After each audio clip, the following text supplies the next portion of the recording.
ngo ngewe fofo ndi gusenga ngo Imana ya Isiraheli nabari. Isiraheli iri kwiyambarira, iri kurindwa n'ibisasu. Ngewe ndi kurindwa n'Imana ya Isiraheli. Mu gihe Isiraheli ngewe nizeye Imana yabo, bo bari kurindwa n'ibisasu. Kurindwa n'Imana byavuyeho. Barinzwe n'ibisasu. N'ibisasu. Ibyo n'urujijo turi kubyibaza koko.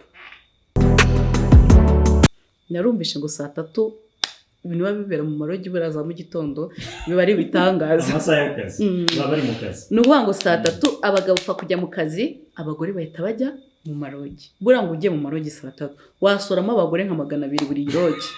Bacinye mu bagabo. Kandi ngo bagenda saa 3 amaguru ya nutayere ku mugabo uzamwereka ryari. Nutamwerekera mu rugo. Ntabwo uzagenda wambaye mini iri hejuru y'amatako ngo ujye gucumuza abakozi b'Imana. Ari umupasiteri yajyaga akunda kutubwira ngo nta gakiza ku ijipo. Ku ijipo nta gakiza kabayo. Wa mukobwa we mukomeza kuza munyereka amatako yanyu. Twongere rero n'ubundi kubasuhuza izina rya Yesu. Amen turabikirije izina rya Yesu. Florence tumaze kukumenyera hano kuri Hapa Gospel, reka tuvuge ngo tukumenyereye mu biganiro bijyanye na gospel. Reka rero tuvuge ngo uyu munsi wambaye neza. Thank you. Wambaye neza? Yego. Ko wifashe cyane? Biragenda biza. Biragenda biza. Yego. Aha. Florence, uyu munsi dufite ikiganiro twihuse tudatinze, ariko sinabura kuvuga ko wambaye reyo. Ndabona wambaye reyo siporo, uri umureyo? Oya. Ngewe ambaye ikipe yose yo mu Rwanda ndayakunda.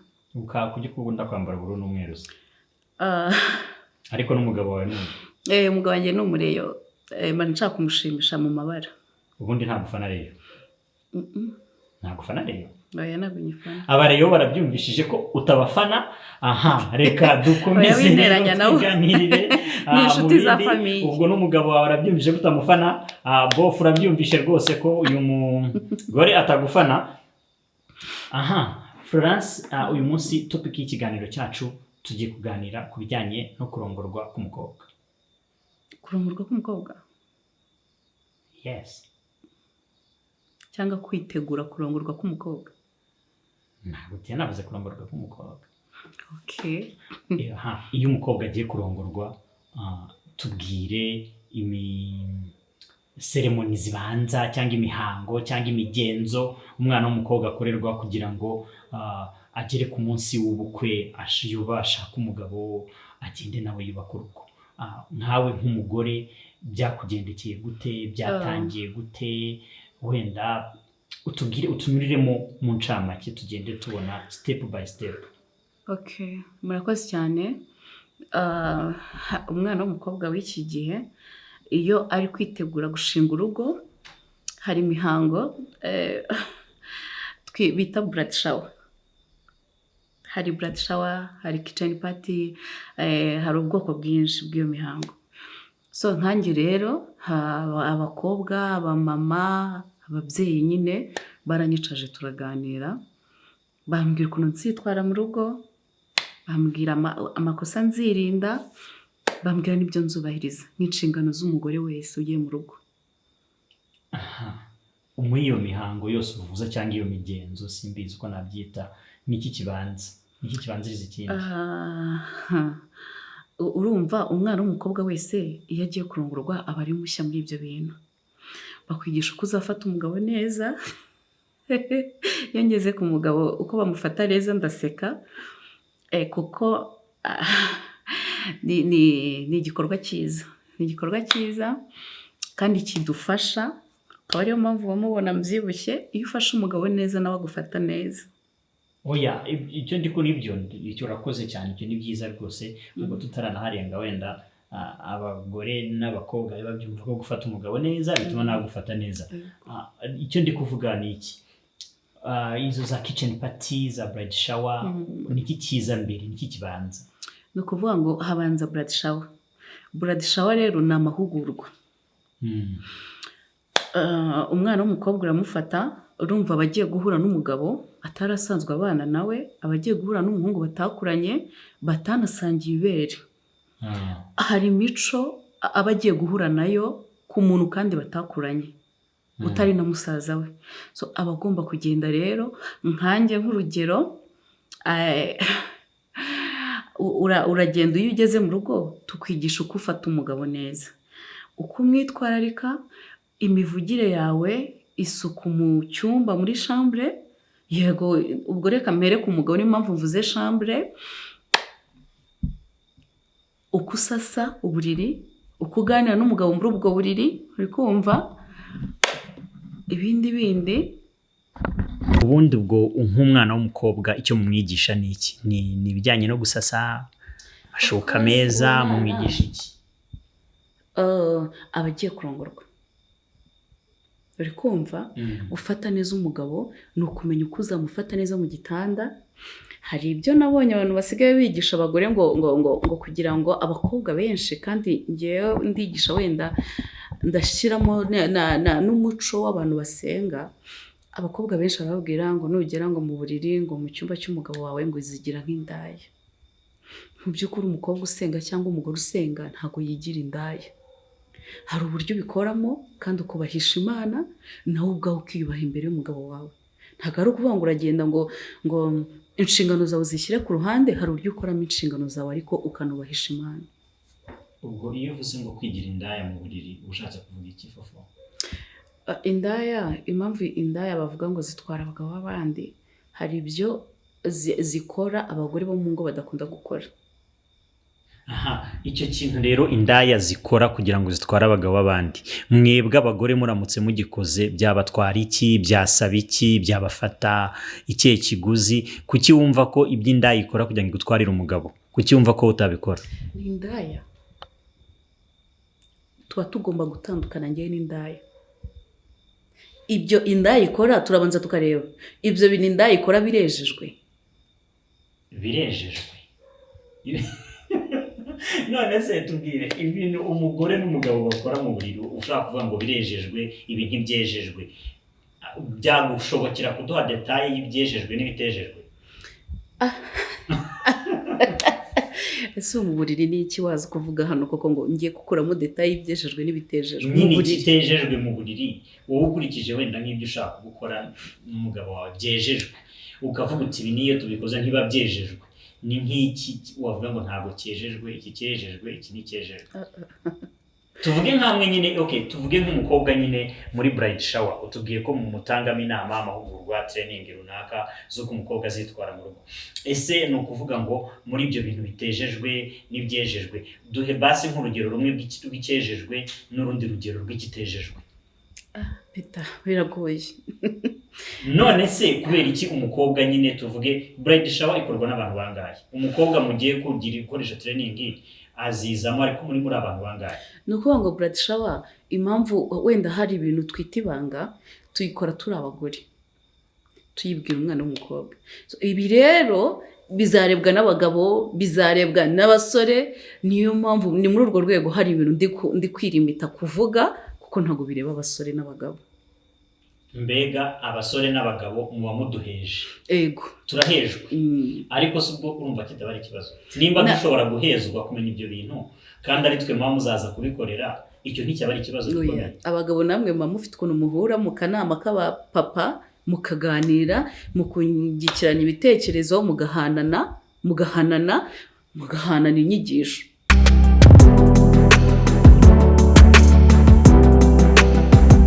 Ubundi nyirizina umwana w'umukobwa wese ashaka umugabo, ashaka kubyara. Rero imirimo ikorwa kugira ngo umuntu abyare urayumva. Tumwigisha uburyo azabyitwaramo muri ubwo buriri, uburyo nyine azabikora neza koko agashimisha umugabo we.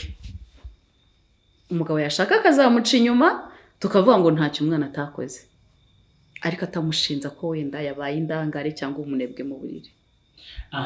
Duhe rero itandukaniro, urakoze, duhe itandukaniro ry'umukobwa wakorewe bride shower n'umukobwa utakoreye bride shower, cyangwa abakobwa bose ni itegeko bose bakorerwa bride shower? Ntabwo ari amahirwe, kuko hari abana batagira batagira ububasha bwo guhabwa ayo mahirwe. Nk'ubu iyo ufite umuryango, iyo ufite inshuti, hari abakobwa bakunda kubaho batagira inshuti, babaho bonyine. Rero inshuti ziricara zikavuga ngo umukobwa wacu agiye kurongorwa, tukamukorera inama. Umukobwa wakorewe blood shower mu by'ukuri arubaka, mu by'ukuri amenya ibyo agomba kwirinda, amenya n'ibyo agomba gukora. Umukobwa rero utayikorewe rwose, iyo agiriwe ubuntu agera nyirasenge akamuganiza ku ruhande rwe, ariko umukobwa utabonye nyirasenge nanabone iyo blood shower, nta kintu kiba kiri mu rugo pe. None se Fofo, mu ncamake watubwira ko divorce turi kubona zingo ziri gutandukana cyangwa ziri gusenyuka, byaba biri guterwa n'uko abo bakobwa batarakorewe blood shower? Wenda icyashatse kuba hari igihe kiba, ariko byibuze kikaba utagikigizemo uruhare. Uwo mwana w'umukobwa ashobora gusenya, ariko iyo blood shower mwarayimwigishije, mwarayimweretse. Atandukanye na wa wundi uzasenya kuko nibiri hanze. Umukobwa utakorewe blood shower bari biri hanze nyirizina muri rusange. So umukobwa rero wakorewe blood shower amenya ukuntu yitwararika ku mugabo, amenya ukuntu aca bugufi ku mugabo, amenya ibyo agomba gukora, ku buryo n'umugabo yamuciye inyuma araza akavuga ati umugore wanjye ntacyo bari bamurusha, kuko aba yarigishijwe. Wowe utarigishijwe rero umugabo amufata nk'igishwi mu rugo. Niyo amadivorce menshi ari kuva kuri abo bana baba batakorewe blood shower, kandi rwose turabibona. Watubwiye ngo mu mwigisha muri blood shower, mu mwigisha ukazitwara mu rugo, ukazitwara ku mugabo, ukazitwara mu buriri, ukazafata umugabo we neza, bitandukanye no kuba indaya. Ese utekereza yuko umukobwa na waba wenda yaraciye mu kazi k'uburaya, wenda k'uburaya bisobanuye kuryamana n'abagabo benshi hirya hino, ese nawe mwumva ari ngombwa ko umukobwa nk'uwo wagize iyo experience nawe yakorerwa blood shower kugira ngo amenye ko azitwara ku mugabo? Abo nibo tuba dushaka. Nakubwiye mu rugo ntago hakora y'uburaya, hari indangagaciro z'umugore mu rugo. Ntago rero umwana wavuye mu muhanda deja nta niza bafite, abakeneye kugira haca akazibona akazihabwa. Nibo tuba dushaka cyane, abo bana batabashe kugira ubwo burere. Wowe rero nk'umugore ubarizwa mu rusengero cyangwa umugore uzimana, wabashije kugirirwa ubuntu, ukamenya ubuntu bw'Imana, ukamenya Kristo, ukaba umukristo, ukitwa umukristo, ubona iki kintu giterwa n'iki kuba umuntu ari mu rusengero yarakorewe izo blood shower ariko bikarenga agakora divorce? Abarokore benshi cyangwa abagore benshi basenga, yaba abakatolike, yaba abasilamu, yaba abayehova, amadini yose bakunda gufata umwanya wabo bakawushyira mu rusengero, bakawita ngo nukuharira Imana. Kandi mu by'ukuri umugore wese imirimo y'Imana ya mbere ihera mu rugo rwawe. Kujya kwirirwa ufashe Bibiliya wirukanka imisozi ntago ari ko uri gukorera Imana. Abagore bo barasabwa bagabanya kwirukanka muri izo nsengero, babanze bamenye umwanya baha mu rugo. Umwanya baboneka mu rugo ni ryari, umwanya abo bagabo bababona mu rugo ni ryari.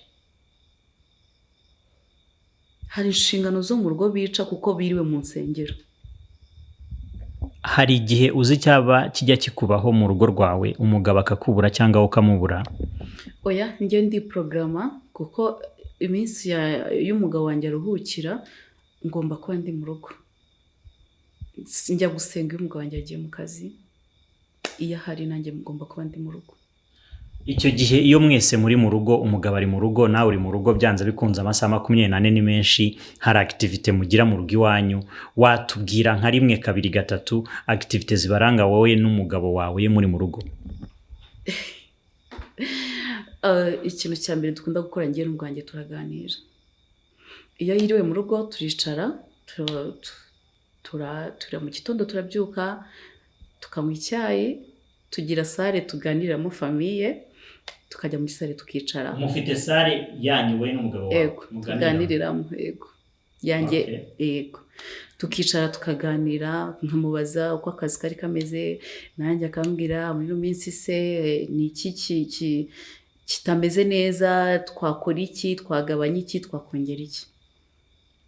uwo mwanya mugira nawe n'umugabo wawe, ese ubona hari icyo waba ubungura mu mibanire yanyu no gukomeza kubana neza? Njyewe cyane cyane kugana n'umugabo wanjye bituma ndushaho kumukunda, nkora mbona ari mushya, kandi bituma n'amakosa yabaye tuyakosora. Twavugaga rero ku cya bride shower, hari ibyo wise ngo ni kitchen party. Ibi bintu bibiri bitandukana gute? Watubwiye bride shower, tubwiye kuri kitchen party, twumva kitchen party, what is that? Kitchen party rero ni umuhango w'abasilamu ukorerwa n'abasilamu. Abakristo ntabwo mujya mukora kitchen party? Kitchen party ni y'abasilamu. Kitchen party ikorerwamo iki? Naho nyine bigisha umukobwa wabo, bamwigisha ibintu byo mu gikoni, imirimo yo mu gikoni, ko azatekera umugabo, ko azamugaburira, ko azakora amasuku muri icyo gikoni, bakamuha n'ibikoresho byo mu gikoni. Kitchen party ubwo ikaba itandukanye na bride shower? Bride shower urumva kitchen party deja ni kitchen party, ni ibijyanye n'igikoni. Ese ubundi bavuga bride shower, bavuga bride shower, bavuga iki? Ubwo ni bride shower.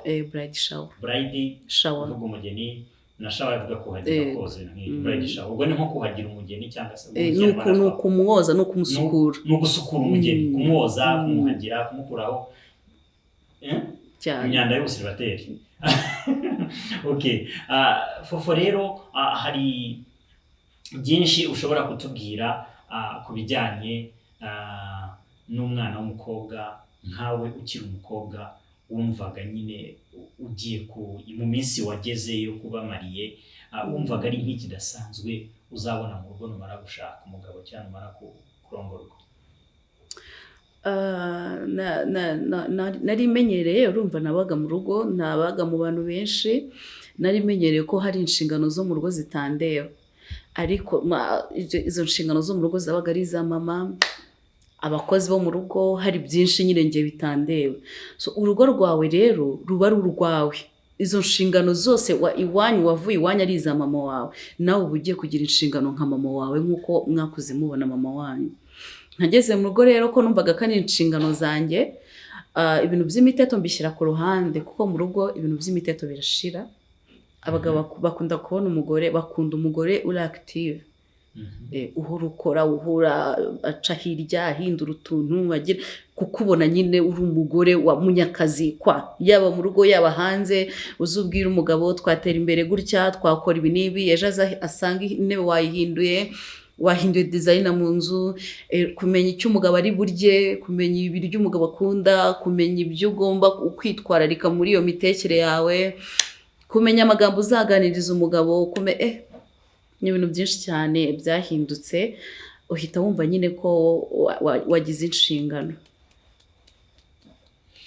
Aha, ubwo urakoze cyane Fofo. Ni ibiki rero ugibona bishobora kuba byatuma mushwana cyangwa mukabwirana nabi we n'umugabo ku buryo byabaviramo gutandukana? Nko gufata abana nabi mu rugo, kuko umwana wese iyo akoze ikosa rijya kuri nyina. Kubera iki? Abagabo nyine bazi ko abana ubwo ari abama muri mu rugo.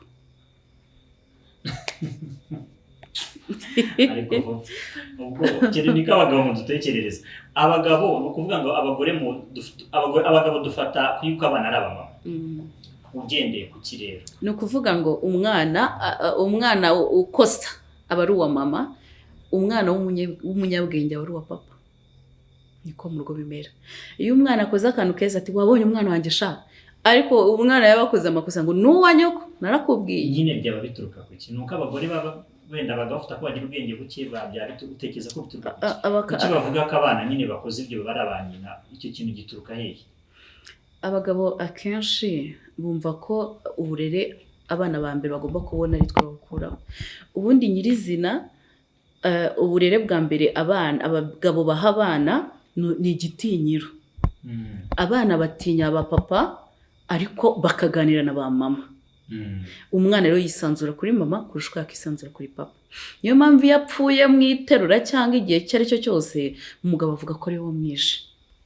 wowe mama nyine wishe umwana wamureze nabi. ariko uzanabicunge niko bikunze kugenda. Cyane. Umwana agira gutya yakora ikosa, umugabo yajya kumukebura, nyina ndekera umwana have, wibwira umwana nabi, rararara, njya mbibona nanjye. Ni ukuvuga ngo kubera iki abagore nyine mugira iki kintu muri mwebwe cyo kumva yuko ari mwe mufitiye impuhwe abana gusa, mukumva ko umugabo nta mpuhwe abafitiye. Ubu ni rwa rukundo rw'umwana na nyina, nyirizina umwana muba mwaragendanye amezi 9 mu nda yawe, hari urundi rukundo uba umukunda cyane kurusha se nyine uzamubona yavutse. Wowe se ubona ari byo? Nk'iyo papa w'abana ari kubwira abana batati have, ari gucyaha umwana, wowe ukaza wereka papa umwana yuko se ari kumubwira nabi, ise ari uri gukora amakosa, wowe iyo ubitekereje usigiye urwo rukundo rwanyu muvuga ngo ni urukundo nyine ngo mwagendanye, wowe uba wumva ari ibyo mu by'ukuri? Ubona papa w'umwana yanze umwana we ku buryo kuba ari kumucyaha kuri ari bibi? Ntabwo ari byo.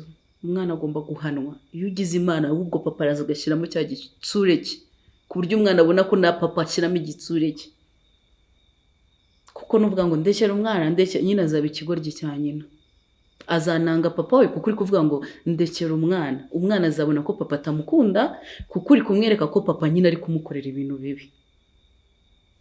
Urumva rero ko abagabo nta kosa bafite, ko bavuga ngo dore ngo nuwa nyina. Oya bandi kubyumva cyane. Nawe urabyumva? Okay, urakoze kuba utwumva. Twebwe abagabo ukabwiza ko nta kosa tuba dufite, ari mwiba byaragiye biturukaho. Fofo rero dukomeje dutambuka, dukunze kuganira cyane, ntitwibagirwe mu biganiro dukunze kugirana ikijyanye no guhuza ubuzima bwa gikristo n'ubuzima bw'abantu bari hano hanze bataramenya batazi kijyanye n'umwanya wo gusenga, batazi ko umukristo ni iki, bisaba iki, bikemura iki. Ni ukuvuga ngo ese iyo urebye ubuzima bwa gikristo, ni ukuvuga ngo ubona umukobwa w'umukristo ari ibiki ibintu biri kumubangamira hano hanze muri iyi si y'uyu munsi? Umukobwa w'umukristo, umukobwa umugore. Umukobwa, utubwire kuri side y'umukobwa w'umukristo ubona ari ibiki biri kumubangamira ukurikije iterambere ririho. Ese umugore we ubona ari ibiki biri kumubangamira ukurikije iterambere ririho? Icyambere, umukobwa w'umukristo hari imico agira abanyabyaha abapagani nyine batagira.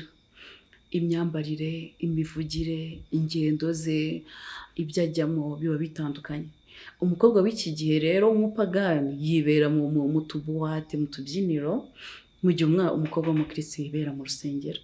Ahace rero babona ko ni umuturage, uriya yarayobye, bamufata nk'injiji kwa. Niho babatandukaniye. Uri kugenda uturezima uduceyamo mu mayange, ariko nta kibazo. Reka nkubwire ngo muri iyi minsi hari abakristo barimo ibyiciro, urabyemera? Ndabyemera cyane. Abakristo mu byiciro, ni nk'ibihe byiciro by'abakristo? Hari abakristo b'abasirimu, hari n'abakristo b'abaturage. Byandi bita ngo bari civilize. Iyo uvuze ngo abakristo b'abaturage, tubwire rero duhe detail. Umukristo w'umuturage ameze gute? Umukristo w'umusirimu ameze gute? Umukristo w'umuturage ni wa wundi ureba abantu, yabona ngo bambaye amapantaro, yareba bisize akarabiro nk'aka, niba nisize ngo uriya si umukristo, urasa umurokore, kuko nyine ni umuturage. Umuturage rero ufite imyumvire iri hasi, yumva nyine ko atagomba kwiyitaho, kandi ubundi ubwiza bw'umugore ni ukwiyitaho. Hanyuma umukristo w'umusirimu, umugore w'umusirimu cyangwa umukobwa w'umusirimu w'umukristo neza, akamenya ko ajya imbere y'Imana, akamenya ko agomba gusa neza mu rusengero, akamenya imyambarire, imivugire, imigendere, uko agomba gusa, ibyo agomba kwisiga, imisatsi uko agomba kwitwara, ariko akibuka n'Imana. Ntabwo gukorera Imana ari ugusa nabi. Gukorera Imana ni ugusa neza, ukajya imbere ya papa usa neza. Ese koko abakobwa twita abaturage batari abasirimu kandi ari abakristo, ese koko urahamya ko basa nabi Fofo? Kuvuga gusa nabi si ukwambara umwenda udafuze. Gusa nabi iyo uhora utekerereza aho abantu muri mu nzira mwese y'agakiza yo gusenga Imana, utangiye kuzana imyumvire yawe yo kujonjora abantu. Uriya kuko yambaye ipantaro, buriya ni indaya, agera hanze agasambana. Nko mu madeperi cyane, tujya gusengera ariko ugatangira ukabona abantu bari kunoshana kubera babonye imyambaro yawe, babonye ibisuku ufite, babonye ibyo wisize, baturiya buriya ni ikirara. nibyo se koko wowe bifata gute? Umutima wawe deja ukimara kubona gucira umuntu urubanza uba wanduye. Fofo rero iyo ubyitegereje ibi ngibi ubona byaraturutse kuki? Ese byaba bifitanye isano n'iterambere? Kuko sinzi ko nk'ibi bisuku ufite, nk'izi menshi ufite uba wisutse kandi uri umukristo, nyine nk'uko bivuga uti muri ADPR iyo ngiye baravuga ngo dore imisatsi afite, dore wambaye amapantaro kandi uri umukristo. Ibi bintu ubona bifitanye irihe sano n'iterambere cyangwa ubitekerezaho iki ku baca imanza cyangwa ku bavuga bati uyameze gutya yameze gutya? Ese byaba ari ukuba batashaka kujyana n'iterambere cyangwa yaba ari ukuba bafite ubukene bakaba badashoboye kugura bya bintu cyangwa kwishyiraho iyo misatsi, cyangwa ubona baba biterwa n'imyumvire wenda y'itorero cyangwa y'idini basengeramo? Wowe nyine iyo ubyanarije ubona bituruka kuki? Iyo mbirebye mbona bituruka ku myumvire. ADPR Charity abakobwa bambara amapantaro ntabwo bagomba gusengera muri ADPR. Mu mutwe wawe rero nimba uri umwana wakuriye muri ADPR bikakwica mu mutwe ugakura koko wumva ko ipantaro ari icyaha. None ikibazo njya ngira nuko abo bakobwa wenda njya mbona bakuriye muri ADPR apfa kumva ngo ageze hanze yambara ipantaro. Iyo pantaro wanze kwambara mu Rwanda ugiye kuyambarira hanze, ubwo ni ya myumvire cyangwa n'ubundi warayifuzaga ariko bya bindi byo kugendera ngo ku idini ukanga kwishimisha ukagendera ku murongo w'idini ariko bitakurimo. Muri cya gice cyanyu rero cyo kurongorwa k'umukobwa bita bride shower tukigarutseho, ese iyo mugeze ku myambarire umukobwa muri gutoza ukazitwara mu rugo, iyo mugeze ku myambarire kandi ari umukobwa w'umukristo mumutoza iki? Icyo ntabwo ndi butinye kukivuga, ntabwo giteye isoni, ariko niyo uri umukristo hari imyenda twambara umugabo yagiye gutaha. Ntabwo rwose umugore waba umukristo waba umunyabyaha, umugabo yatashye ibintu by'ibitenge, ibintu by'ibigutiya ubikuramo, kambara akantu gataratse kakamini. Deja umugabo abaje agiye ku meza hari n'indi meza iba umutegereje mamuziranyeho runaka. Abagomba rero kwambara neza akantu kaseduiza umugabo ku buryo areba umugore akavuga ati mfite umugore mwiza pe.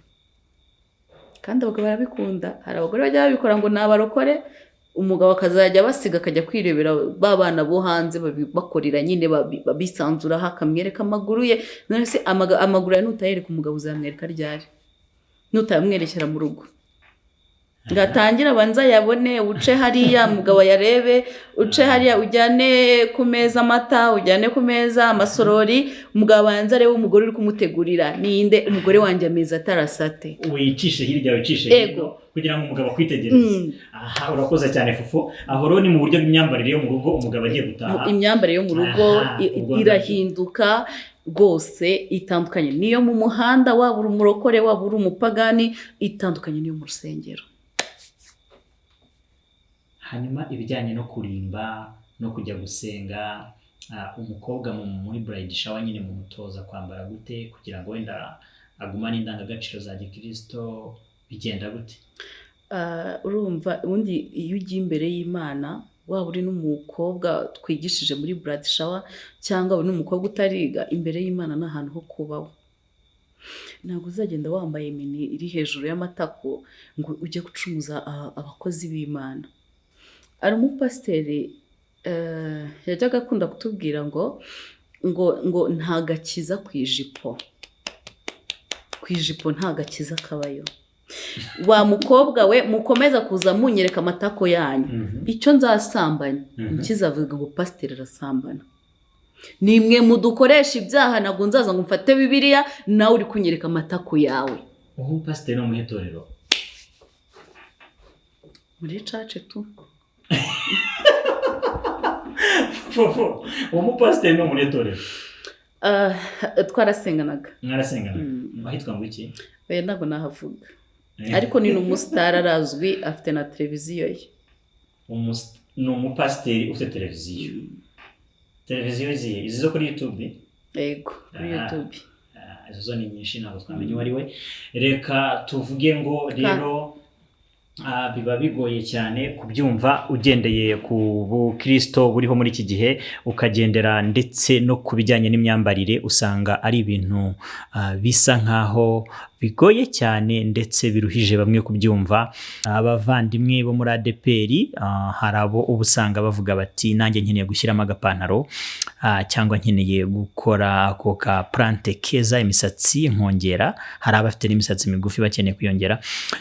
Ese wowe ubitekereza gute ku bijyanye no kujya mu ijuru ugendeye kuri iyi myambarire, ugendeye ku myambarire w'isi ya giturage cyangwa imyambarire w'isi ya kinyamujyi?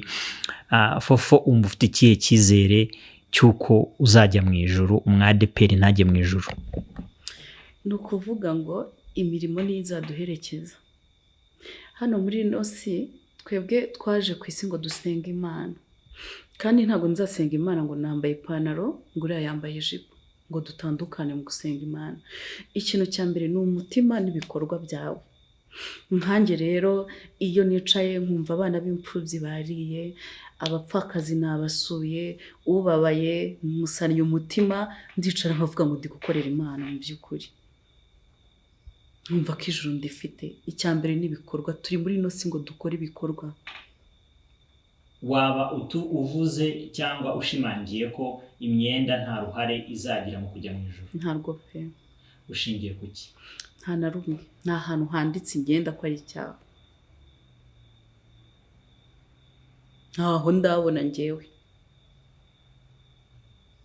Senga mu mutima wawe, wiyeze, ukunda abantu. Ijambo ry'Imana rivuga ngo mugire urukundo, mukunde bagenzi banyu nk'uko mwikunda. Kunda abantu, ubatekere, ubasengere, abababaye ubasengere, ubabe hafi, uzaba ukoreye Imana akazi gakomeye cyane.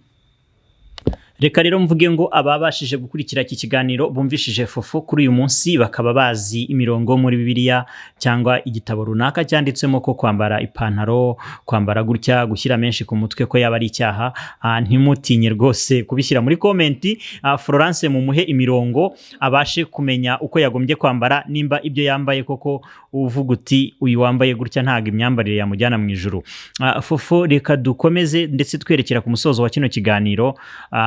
Ibintu birakomeye, ibintu birakaze hirya hino. Turi kumva intambara ndetse zo mu bihugu byari bizwiho abakristo benshi nka za Isiraheli. Ujya ukurikira ibijyanye n'intambara? Njya mbikurikira cyane. Uzi iki ku bijyanye n'intambara iri kubera muri Isiraheli? Ikintu nzi icya mbere n'ibyo basigaye batubwira ngo njyewe Fofo ndi gusenga ngo Imana ya Isiraheli nabari. Isiraheli iri kwiyambarira, iri kurindwa n'ibisasu. Njyewe ndi kurindwa n'Imana ya Isiraheli. Mu gihe Isiraheli njyewe nizeye Imana yabo, bo bari kurindwa n'ibisasu. Kurindwa n'Imana byavuyeho. Barinzwe n'ibisasu. N'ibisasu. Ibyo n'urujijo turi kubyibaza koko. Imana ya Isiraheli twese twiyambaza, kuko niyo ugiye gusenga avuga ngo Imana ya Isiraheli ndengera. Imana ya Isiraheli nkorera iki? Ni iki rero wavuga nk'umukristo? Ese ntago ukizeye Imana ya Isiraheli? Oya, Imana ni Imana, ntago najya guhangana n'Imana, ariko nyine hari n'urujijo. Ibyo bintu ababizi bibinsobanurire muri komenti. Imana ya Isiraheli iri kuturinda, itari kurinda abayisiraheli ni iyihe? Babinyandikire muri komenti, ndashaka kubyumva, byananiye kubisobanukirwa. Ubu rero mbere yuko abantu bagusobanurira Imana wiringiye ni iyihe, cyangwa impuguro watanga, Imana abantu bagombye kuba bari kwiringira muri iyi minsi, mu gihe turi kubona ko Imana ya Isiraheli nayo yiringiye ibisasu, Misiri bikomeye, iki kintu wagivugaho iki? Cyangwa abantu urabaha ibihe byiringiro mu bihe mu Mana, mu ihe Mana? Reka wenda njyewe Imana niringiye niyo mu ijuru. Niringiye Imana yo mu ijuru, apana ya Isiraheli. Ntabwo ikiri ya Isiraheli, ubu niyo mu ijuru gusa. Ubu niyo mu ijuru. okay, reka dusubire inyuma gatoya tuvuge ku bijyanye na bride shower tena hiya ducyafite Fofo kandi nanone Fofo rero tubwire ese iyo urebye ibijyanye na bride shower ukareba abakobwa bakorewe bride shower n'abatakorewe bride shower ese byaba bifitanye isano na divorce ziri kuba hano hanze umunsi kundi? Buriya ntago icyashatse kuba umuntu ajya agikuraho. Hari ukuntu umwana w'umukobwa ashaka umugabo agasanga umugabo ni mubi pe. Peter, hari ukuntu ushaka kubanirana n'umupatina wawe neza ariko bikanga pe, bikanga, ukagerageza bikanga. Umugabo agataha gukubita, umugabo agataha kurutisha ex we, agataha kubwira ngo mana we ngo cyakoza ngo Claudine ngo yari mwiza. Claudine nta suku ugira, nuko ukubona umeze gutyo. Iki ntiwumva kandi ubizi neza ko nta kintu udakora, ukamenya basambana akaza kanabigukorera mu maso. Gukubaka rero ni igikorwa cy'abantu babiri, ntago ari igikorwa cy'umuntu umwe. Wowe uri umugore koko uzashaka kubaka, usanga ushatse umugabo utabikeneye, washakaga guhindura izina gusa ariko utazi ngo ibyo ngiyemo mbigiyemo gute, cyangwa nshaka kuba umugabo nkitwa umugabo gusa. Gashiduka rero umugabo washatse iyo gahunda yo kubaka ntabwo yari ayifite, yari afite ibindi ashaka, urugo rukakunanira gutyo.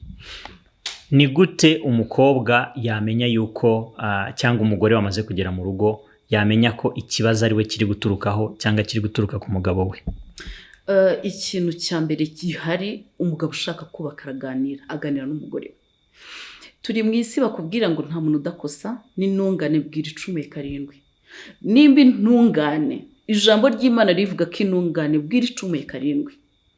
Wowe mugabo cyangwa mugore wireba amakosa yanjye, menya ko nyine ngomba gucumura ndi mu isi. Ibyo byanditse hehe yuko intungane bwira 17 Fofo? Ntago nibuka umurongo ariko ndaza gusubiramo ndebe. Urabizi neza ko byanditse muri Bibiliya cyane, ndaza kubyandika muri comment. Yego, ni intungane. Ubwo bivuze ngo nta ntungane iriho, nuko uri gucumura ntabwo waba uri intungane, nta ntungane icumura. Noneho hari n'indi jambo rivuga ngo uwiyise umukiranutsi aba yise Imana injajwa. Abayisi Imana injajwa. Yego. Bisobanuye ngo abantu twese turakiranirwa n'abakiranutsi. Turi abanyabyaha, turakosa. Rero iyo ushaka kubana n'umuntu mu mahoro, umenya amakosa ye ukayagabanya, ukareka kuyazamukiramo, ukamenya se uyu mugabo wanjye nyuma y'amakosa yitwaye gute, ese ibyiza bye bingana gute, ibyiza njyewe ubwanjye nyitwaraho gute. Ukamenya uburyo amakosa uyashyira ku ruhande, ukareba n'ibyiza by'umugabo, mukanaganira. Umugabo ushaka kubaka nakubwiye ngo araganira, arakwicaza akakubwira mugore mwiza, usigaye witwara gutya, ese nahindura iki, we mfasha urugo rwacu rugera aha n'aha. Ntabwo nagushatse kuko nagushakagaho amakosa, nagushatse ngo dufatanye runo rugendo tujye imbere, twagura umuryango, duha abantu uburere, dufatanye mu ntumbero, twaguke, dutezanye imbere. Ntabwo nagushatse kugira ngo njye numva amakosa yawe hirya hino. Rero ndumva ni byiza cyane gukora cyangwa kunyuza umukobwa mu cyo mwita bride shower, ariko nanone urumva ko hari n'urundi ruhare ruba rukenewe nyuma ya bride shower. Ngira ngo abakobwa badukurikiye n'abagore bakiri batoya, reka mvuge gutyo, bakiri abajene mariye bari kutwumva, bari kudukurikira, ndetse abadukurikiye bagerageze kureba ukuntu abashyira mu bikorwa ibyo Fofo ari kubabwira. Ese Fofo, reka nkubaze akantu gatoya. Mw'iminsi hari ikintu kiri hano hanze kiri kuvugwa ngo ubutumwa bw'ubuntu, turiho kubw'ubuntu, tubayeho kubw'ubuntu, ibyaha nta kibazo, ubusambanyi nta kibazo, kwicana nta kibazo ahari. Simbizi nimba uri kubikurikira. Ese nawe urabyemera yuko nta cyaha kikibaho, Yesu yarangije byose? Oya, njye ntabwo ariko mbyumva, kuko duhora imbere y'Imana ngo twikiranure n'Imana. Kwikiranura n'Imana rero ni ya makosa, ni bya byaha byawe ukora ukazana imbere y'Imana, ugaca bugufi ugasaba Imana imbabazi. Nimwita ngo twarababariwe, ari ibyo abantu ntibajya no gusenga. nsigaye numva amadini menshi y'inzaduka ari yabivuga ngo Yesu ngo amaraso ye ngo ku musaraba ngo byararangiye. Nta hantu bihuriye, izo ni inyigisho zibayobya. Ukosa ajya imbere y'Imana, apfukame asaba Imana imbabazi, nibwo ububabariwe. Ariko ntabwo uzasambana ngo ejo Imana ivuge ngo Yesu yishyuye byose, yishyuye n'ubusambanyi bwanjye. Nta hantu bihuriye. Mbonera no kubwira abagore, umugore wese mu rugo akeneye gusenga atisengesheje. Umugabo najya gusambana nawe ugaca hariya, agiye mu gitondo saa 2 mu kazi, wirukiye mu marogi. Narumvishe ngo saa 3 ibintu biba bibera mu marogi baraza mu gitondo, biba ari bitangaza. Amasaha y'akazi baba bari mu kazi. Nuvuga ngo saa 3 abagabo upfa kujya mu kazi, abagore bahita bajya mu marogi. Buriya ngo ugiye mu marogi saa 3 wasoramo abagore nka 200 buri rogi. Bacinye mu bagabo. Kandi ngo bagenda saa 3 uri kubyumva, nibwo bajya gusambana. Mugore usambana mbikubwire, urugo rwawe ntago ari urugo, n'indiri y'abazimu. Nta kindi wimitse imbere yawe, n'abazimu bahe karibu n'ubundi baze, kuko nta mwuka wera uri muri urwo rugo. Umugore niwe ugomba gusengera urugo. Kubera iki? Kubera ko nibyo dusabwa. N'ijambo ry'Imana arabivuga. Buriya amarira y'abagore imbere y'Imana, Imana yatinya kubi.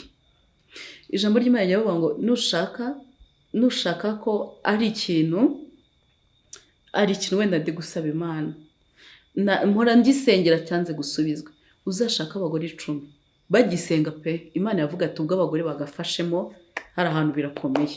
Imana itinya amarira y'abagore. Nore nimba mugore amarira yawe akayakoresheje urira, uri kwirirwa ujya kuyata muri rogi usambana n'abandi bagabo. Abandi bagabo bari kukuriza ya marira wagahaye Imana, usengera urugo rwawe. Urakoze Fofo. Abagore rero barabyumvishe rwose, bajye badusengera cyane ko Imana irabumva. Fofo, dusoza, ushobora kugira ubutumwa utanga ku bantu b'abakristo cyane muri iyi minsi, muri uyu mwaka wa 2024 ukurikije ukuri kwibona, ese n'ubuhe butumwa watanga ku bakristo b'abagore ndetse n'abakobwa, cyane ko aribo kenshi ukunze kubwira? Iyi si imeze nk'iri kujya ku musozo. Ikintu nabwira abakristo, basenge batisengesheje, bashyiremo imbaraga cyane buriya mu gihe cy'umuyaga ngo amashami atitira aragwa. Umukristo rero ahagarare ku Mana ye, ahagarare mu masengesho, asenga adatandaraje, tuguru twose tujye mu Mana. Ureke gutandaraza ngo ubu munyesi ejo w'Imana. Imana ntabwo ikunda abantu bameze gutyo. Musenge cyane, mushyiremo imbaraga, dusengere igihugu cyacu, dusengere isi yacu.